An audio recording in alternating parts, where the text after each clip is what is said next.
Hello friends, welcome to Moumita's kitchen.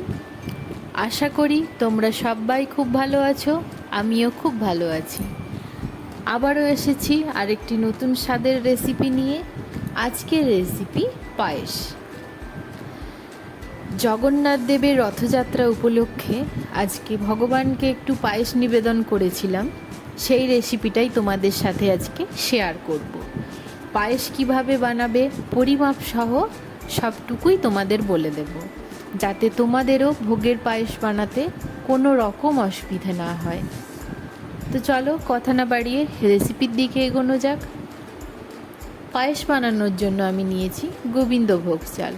হাতের মুঠো করা যায় এরকম আমার হাতের 2 মুঠো চাল আমি নিয়েছি, যেটাকে ভালো করে ধুয়ে তারপরে এর মধ্যে 2 চামচ ঘি দিয়েছি। দিয়ে চালটাকে খুব ভালোভাবে ঘিয়ের সাথে মাখিয়ে নেব, দিয়ে এটাকে ঢাকা দিয়ে রেখে দেব বেশ কিছুক্ষণ। চলে যাব নেক্সট স্টেপে। কড়াই বসিয়ে দিয়েছি এখানে 2 চামচ মতো ঘি। বাদাম আর কিশমিশটাকে ভেজে নেব। প্রথমে বাদামটাকে একটু ভেজে নেব, কারণ বাদামটা ভাজতে একটু সময় লাগে। বাদামটা ভাজা হয়ে গেলে, মানে একটু লাল লাল হয়ে গেলে, তারপরে এর মধ্যে দিয়ে দেব কিশমিশটা।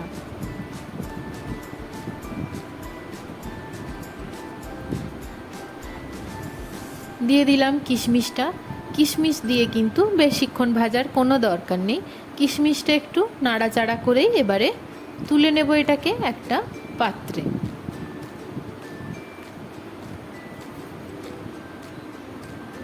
তুলে নিয়েছি একটা পাত্রে। এবারে চলে যাব পায়েসের নেক্সট স্টেপে। কড়াই আমি এখানে নিয়েছি 1 লিটার দুধ, যেটাকে ফুটিয়ে খুব ভালোভাবে জাল করে নেব।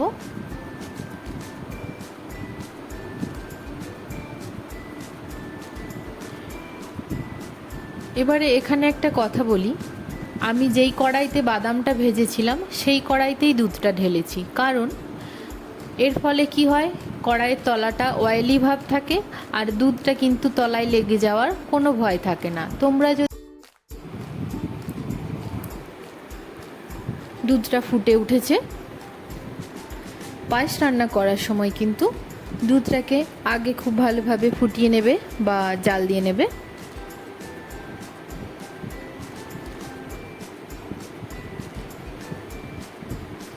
দুধটা খুব ভালোভাবে ফুটে গেছে। এরপরে এখান থেকে আমি 1 কাপ মতো দুধ তুলে রেখে দেব।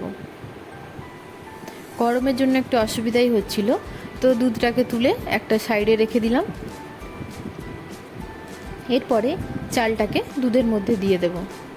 চালটাকে দুধের মধ্যে দিয়ে নাড়িয়ে নেব।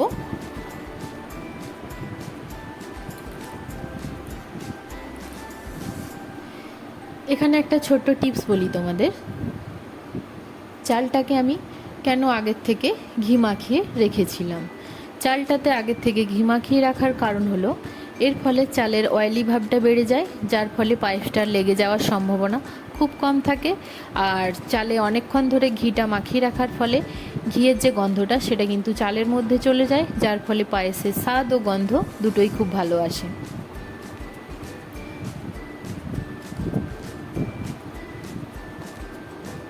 আবারও নাড়িয়ে নেব।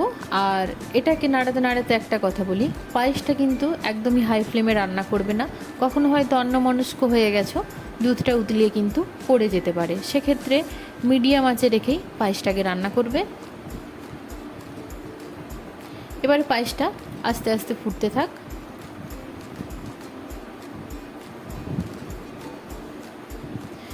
মাঝে মাঝে একটু নাড়িয়ে নেব, নাহলে চালগুলো দলা পাকিয়ে যাবে।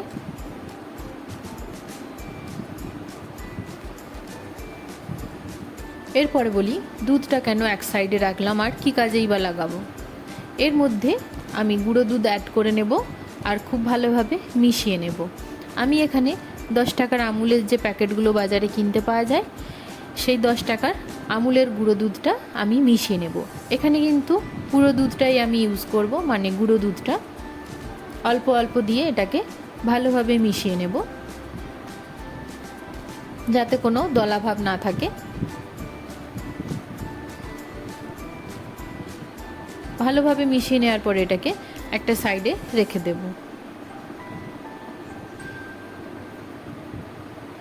এরপরে দিয়ে দেবো এলাচটা। এলাচটা দেওয়ার ফলে পায়েসের গন্ধটা খুব ভালো আসে। এখানে 2 থেকে 3টে এলাচ দিয়ে দিলাম। আবারও একটু ভালোভাবে নাড়িয়ে নেব।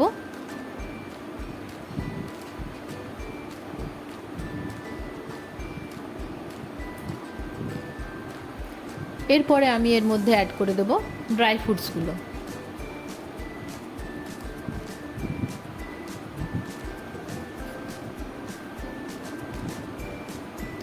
ড্রাই ফ্রুটসগুলো অ্যাড করে দেওয়ার পরে আবার একটু ভালোভাবে মিশিয়ে নেব আর এটাকে আবারও আগের মতো ফুটতে ছেড়ে দেব।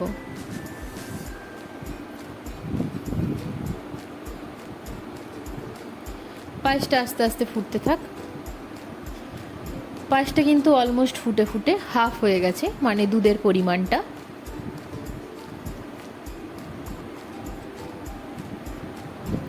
এবারে আমি এখানে দেখে নেব চালটা খুব ভালোভাবে সেদ্ধ হয়েছে কিনা। পায়েসের চালটা সেদ্ধ হওয়া খুবই জরুরি, কারণ পায়েসের চাল যতক্ষণ না সেদ্ধ হচ্ছে পায়েসের মধ্যে কোনো প্রকার মিষ্টি অ্যাড করা যাবে না, তার ফলে পায়েসটা কিন্তু ভালো হবে না। সেই জন্য পায়েসের চালটা ভালোভাবে সেদ্ধ করে নিতে হবে। এখানে পায়েসের চালটা খুব ভালোভাবেই সেদ্ধ হয়ে গেছে।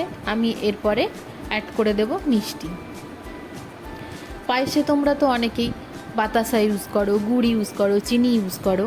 আজকে আমি যেই মিষ্টিটা ইউজ করব সেটা দিলে কিন্তু পায়েসের স্বাদটা হবে দ্বিগুণ, আর পায়েসের ঘনত্বটাও হবে খুবই ভালো, আর কালারটাও হবে খুব সুন্দর।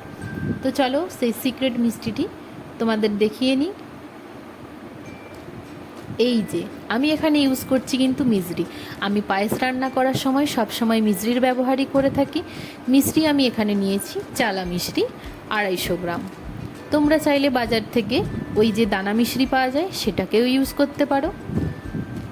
মিছরি দেওয়ার ফলে পায়েসের স্বাদ, ঘনত্ব, কালার দুটোই কিন্তু খুব ভালো আসে। ভালোভাবে নাড়িয়ে নেব মিছরিটাকে দিয়ে, আর মিছরিটা গলা পর্যন্ত ওয়েট করব।